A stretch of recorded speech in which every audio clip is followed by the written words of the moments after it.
Hello students, मैं doctor Deepak Kaushik, associate professor history, government girls college Rajgarh Churu. Video lecture की श्रृंखला में आपका स्वागत है। बीए पार्ट फर्स्ट के पेपर सेकंड में आज का हमारा टॉपिक है फ्रांस की क्रांति।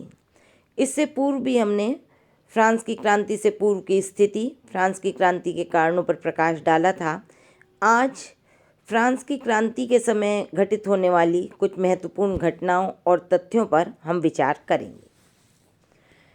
जैसे कि मैंने बताया था कि जब क्रांति का प्रारंभ हुआ उस समय लोग राजतंत्र को हटाकर गणतंत्र की स्थापना करना चाहते थे। ऐसे समय में नए संविधान के अनुसार 1 अक्टूबर 1791 को नई विधानसभा का अधिवेशन शुरू हुआ, जिसका चुनाव 2 वर्ष के लिए हुआ था। परंतु 1 वर्ष से भी कम समय में पादरियों ने व्यवहारिक संविधान के प्रति शपथ लेने से इनकार कर दिया और स्थान स्थान पर विद्रोह प्रारंभ हो गए। फ्रांस में गृह युद्ध की स्थिति बन गई। लुई 16वें ने अपने निषेधाधिकार का प्रयोग कर पादरियों के विरुद्ध संविधान की आज्ञप्ति को रद्द कर दिया और इस समय फ्रांस में कई संस्थाएं या कहना चाहिए क्लब विकसित हुए, जिन्होंने कि फ्रांस की राजनीतिक व्यवस्था में महत्वपूर्ण योगदान दिया। इनमें पहला था जैकोबिन क्लब। इस समय फ्रांस की राजनीति में जो कुछ नए तत्व व राजनीतिक गोष्ठियाँ प्रभावी हो गईं, वो विधानसभा की भी प्रतिस्पर्धी थी। जैकोबिन क्लब में विधानसभा के अनेक सदस्य व पेरिस के नागरिक सम्मिलित थे। क्लब की नियमित बैठकें होती थीं और उसमें जोशीले भाषण दिए जाते थे। रॉबस्पियरे जो था वो इस क्लब का प्रसिद्ध नेता था। इसकी फ्रांस में लगभग 2000 नगरों व गांवों में शाखाएं थीं। सभी पेरिस के केंद्रीय क्लब के आदेशों को मानते थे। दूसरा जो क्लब था वो था जिरोंडिस्ट क्लब। विधानसभा के वे सदस्य जो फ्रांस के दक्षिण पश्चिम भाग से आए थे, वे वामपक्षी थे, दृढ़ निश्चयी और साहसी थे। उन्हें जिरोंडिस्ट के नाम से जाना गया। इनके प्रमुख नेता ब्रीसा, बेरियो व मादाम रोला थी। ये पक्के गणतंत्रवादी थे। इनके उत्साह ने भयंकर युद्ध की पृष्ठभूमि तैयार कर दी। जैकोबिन व जिरोंडिस्ट एक दूसरे के कट्टर प्रतिद्वंदी थे। एक तीसरा क्लब जो था वो कार्देलिये क्लब के नाम से जाना जाता था। यह क्लब जैकोबिन क्लब से भी अधिक उग्र और जनवादी था। इसके सदस्य निम्न श्रेणी के थे। इनकी शक्ति का आधार पेरिस तक ही था और क्लब का प्रसिद्ध नेता दांतो था, जो कि प्रोफेशन से एक वकील था। अन्य जो महत्वपूर्ण घटनाएं हुई उनमें कि 20 अप्रैल 1792 को फ्रांस ने ऑस्ट्रिया के विरुद्ध युद्ध घोषित कर दिया।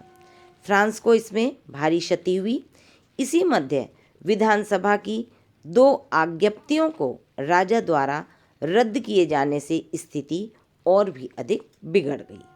20 जून 1792 को गणतंत्रवादियों ने राजमहल पर धावा बोल राजा को उस पर हस्ताक्षर करने को कहा, लेकिन राजा ने दृढ़ता का परिचय देते हुए हस्ताक्षर करने से इनकार कर दिया और भीड़ राजा को अपमानित कर वापस लौट गई।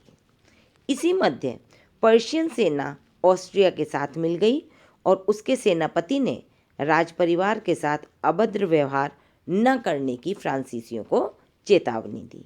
परिणाम स्वरूप पेरिस की जनता पुनः भड़क उठी और 10 अगस्त 1792 को पहले से भी अधिक भयंकर संघर्ष हुआ।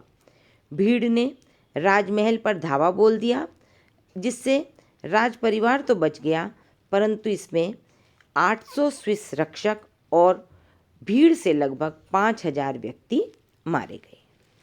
अब फ्रांस में कम्यून का शासन स्थापित हो गया। कम्यून का शासन क्या था कि 10 अगस्त के विद्रोह में मुख्यतः जैकोबिन लोगों की प्रधानता थी। वे किसी प्रकार राजा को उसके पद से हटाना चाहते थे, परंतु इस हेतु संविधान की आवश्यकता थी। अतः संविधान पर विचार करने के लिए एक सम्मेलन बुलाने की आवश्यकता महसूस हुई। विधानसभा भंग कर दी गई और एक अस्थायी कार्यपालिका समिति गठित की गई, जिसका अध्यक्ष दांतों को बनाया गया। समिति पर कम्यून का प्रभाव होने के कारण इस अल्पकाल को कम्यून के शासन के नाम से जाना जाता है।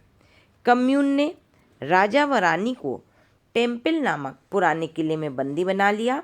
राजा के समर्थक जेल में डाल दिए गए। प्रेस की स्वतंत्रता को समाप्त कर दिया गया और 2 सितंबर से 6 सितंबर के बीच लगभग 1200 लोगों को मौत के घाट उतार दिया गया। ऐसे ही वातावरण में कन्वेंशन का चुनाव हुआ। अब कन्वेंशन जो था वो तीसरी क्रांतिकारी सभा थी, जिसने 20 सितंबर 1792 से 26 अक्टूबर 1795 तक शासन किया और देश में गणराज्य स्थापित किया। स्थायी सरकार के संगठन ने देश की स्वतंत्रता की रक्षा की, परंतु उनके शासनकाल में अत्याचार व निर्दयता का ऐसा अमानवीय दौर चला जो कि गणतंत्र के लिए कलंक था। गणराज्य की घोषणा की गई। 21 सितंबर 1792 को एक प्रस्ताव पास करके फ्रांस के राजतंत्र की समाप्ति और गणराज्य की स्थापना की घोषणा कर तुरंत ही संविधान निर्माण के लिए एक समिति का गठन किया गया। परंतु जैकोबिन व जिरोंडिस्ट के पारस्परिक संघर्ष से समिति कार्य प्रारंभ न कर सकी। इसके पीछे भावी सरकार में पेरिस की स्थिति, जैकोबिन व जिरोंडिस्ट का पारस्परिक द्वेष और लुई सोल्वे के भावी भविष्य को लेकर मुख्य झगड़े विद्यमान थे। अब क्योंकि फ्रांस की जनता किसी भी तरह राजा को और राजतंत्र को समाप्त करना चाहती थी, तो जैकोबिन दल जो था वो राजा को क्रांति का प्रमुख शत्रु मानता था और उसको मृत्युदंड देने के पक्ष में था। राजा पर मुकदमा चला। कन्वेंशन ने राजा के विरुद्ध प्रस्ताव पारित कर दिया। राजा को मृत्युदंड के प्रस्ताव पर जब मतदान हुआ और 21 जनवरी 1793 को लुई सोल्वे को सूली पर चढ़ा दिया गया। यद्यपि सभी नागरिक राजा को सूली पर चढ़ाने या मृत्युदंड देने के पक्ष में नहीं थे, लेकिन मतदान में मृत्युदंड देने वालों का प्रतिशत ज़्यादा रहा। क्रांति की क्रूरता से इंग्लैंड, रूस, स्पेन, हॉलैंड, जर्मनी व इटली फ्रांस के शत्रु बन गए। ये युद्ध में ऑस्ट्रिया व प्रशा के साथ हो गए। फ्रांस में भी पुनः गृह युद्ध प्रारंभ हो गया। बांदे के 1 लाख कृषकों ने गणतंत्र के विरुद्ध विद्रोह का झंडा खड़ा कर दिया। जिरोंडिस्ट दल का सफाया। सितंबर हत्याकांड के लिए जैकोबिन नेता मारा को उत्तरदायी ठहराया गया।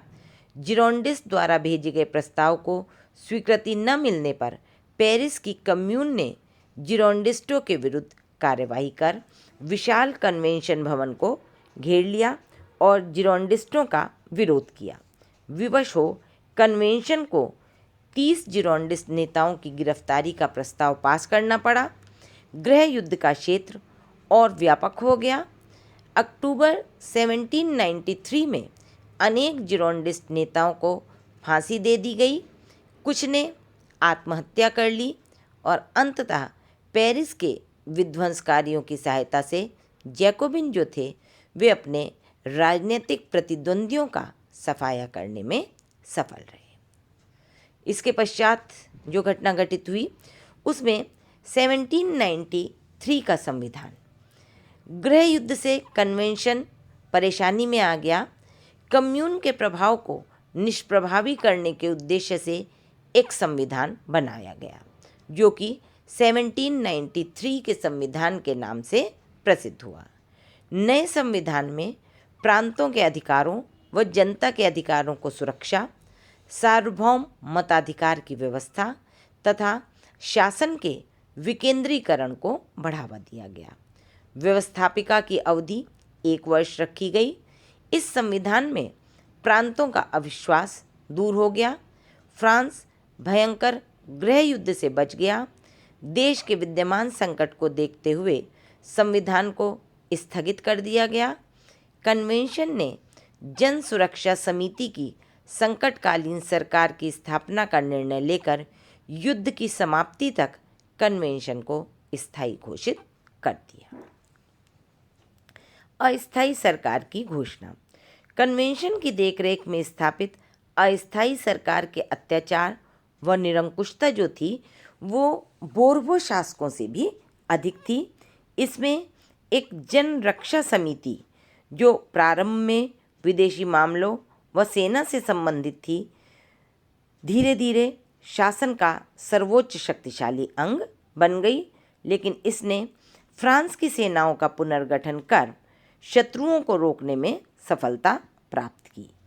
दूसरी सामान्य सुरक्षा समिति थी। पहली हुई जनरक्षा समिति और दूसरी सामान्य सुरक्षा समिति। इन दोनों ही समितियों ने फ्रांस के लियोन्स व बांदे के विद्रोहों का क्रूरतापूर्वक दमन किया। पेरिस के 2 सार्वजनिक चौकों में गिलोटीन खड़े किए गए।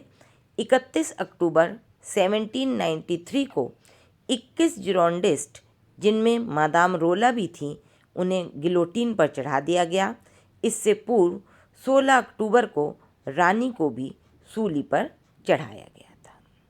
तो यहाँ हमने जिरोंडिस्ट और जैकोबिन्स द्वारा जो आतंक का एक राज्य स्थापित किया गया था उसकी और संविधान के विषय में चर्चा की। लेकिन अभी हमारी फ्रांस की क्रांति का टॉपिक ख़त्म नहीं हुआ है अभी कि ये जो दल थे इनके परिणाम स्वरूप जो आतंक का राज्य स्थापित किया गया उसके बारे में और क्रांति के परिणामों के बारे में हम अपने नेक्स्ट लेक्चर में चर्चा करेंगे। Thank you.